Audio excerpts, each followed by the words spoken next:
चलो बच्चों, आइए प्रश्न को देखते हैं। वक्र के किसी बिंदु पर स्पर्श खींची गई अधोस्पर्शी तथा अभिलंब की लंबाई का गुणनफल किसके बराबर है। और यहाँ पे 4 विकल्प दे रखे हैं, चारों विकल्पों में जो सही विकल्प होगा उसका चयन करना है।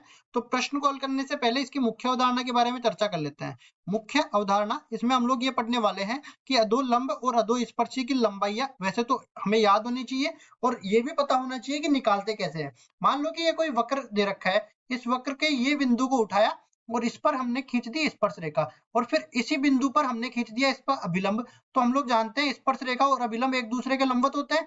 ठीक है, इसको आगे बढ़ा दिया हमने और यहाँ पे खींच दिया एक एक्स अक्ष। ठीक है, वैसे तो एक्स अक्ष पहले खींचा होना चाहिए लेकिन हमने बाद में खींच दिया, कोई फर्क नहीं पड़ता है। ठीक है, अब उसके बाद में देखो, ये बिंदु P मान लेता हूँ, ये बिंदु Q मान लेता हूँ, ये बिंदु R मान लेता हूँ। तो यहाँ से मैं यहाँ पे लंब पात डाल देता हूँ, तो ये S हो गया। ठीक है, तो ये हमारा PR जो है वो तो स्पर्श रेखा की लंबाई हो गई, और ये जो RQ है ये अभिलंब की लंबाई हो गई।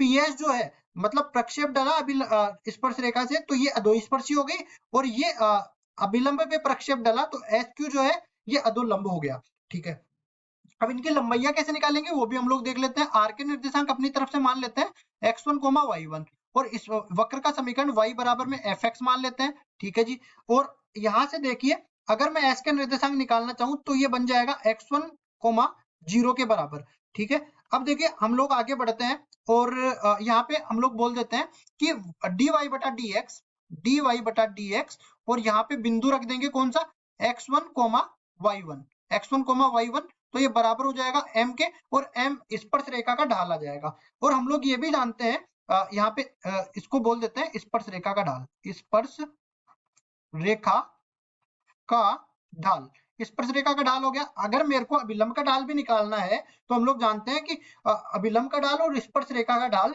ये दोनों एक दूसरे के इनका गुणनफल अपने पास -1 के बराबर होगा, क्योंकि स्पर्श रेखा और अभिलंब एक दूसरे के लंबवत होते हैं। तो अगर मैं बोलूं अभिलंब का ढाल, अभिलंब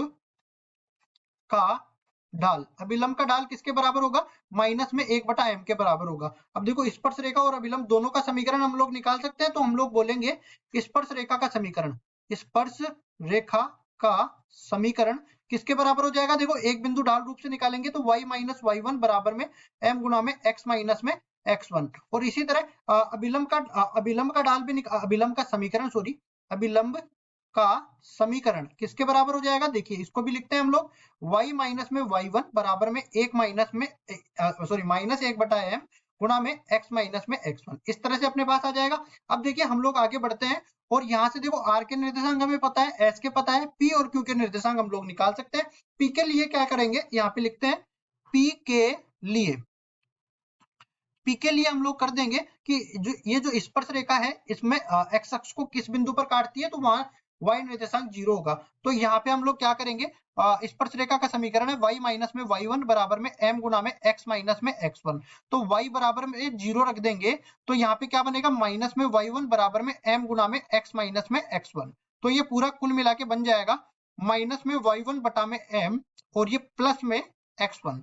ये तो अपने पास, और यहाँ से अपने पास ये x का मान आ गया, तो p का निर्देशांक क्या हो गया, p का निर्देशांक हो गया x निर्देशांक, तो ये आ गया x1 माइनस में y1 बटा में m और कोमा में 0। और अब एक बिंदु और बच गया q, तो यहाँ पे हम लोग क्या कर देते हैं, q के लिए, ठीक है, लिखेंगे q के लिए, ये पूरा बन जाएगा अपने पास किसके बराबर, देखो अभिलंब का समीकरण अपने पास y माइनस में y1 बराबर में -1/m गुणा में x माइनस में x1। तो यहाँ पे फिर से हम लोग y बराबर 0 रखेंगे, तो कुल मिला के ये किसके बराबर बन जाएगा, देखिए ये बन जाएगा my1 और प्लस में x1 बराबर x के बराबर।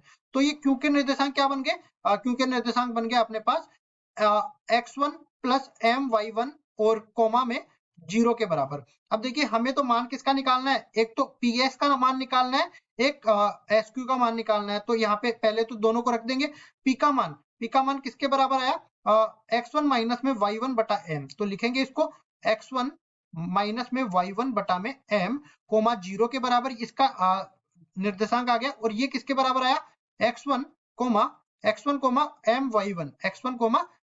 my1 और यहाँ पे कोमा 0 के बराबर ही आ गया। अब देखिए अगर मेरे को PS निकालना है ना, तो x1 में से ये दूरी घटा देंगे, तो y1 बटा में m इसका मापांक बन जाएगा।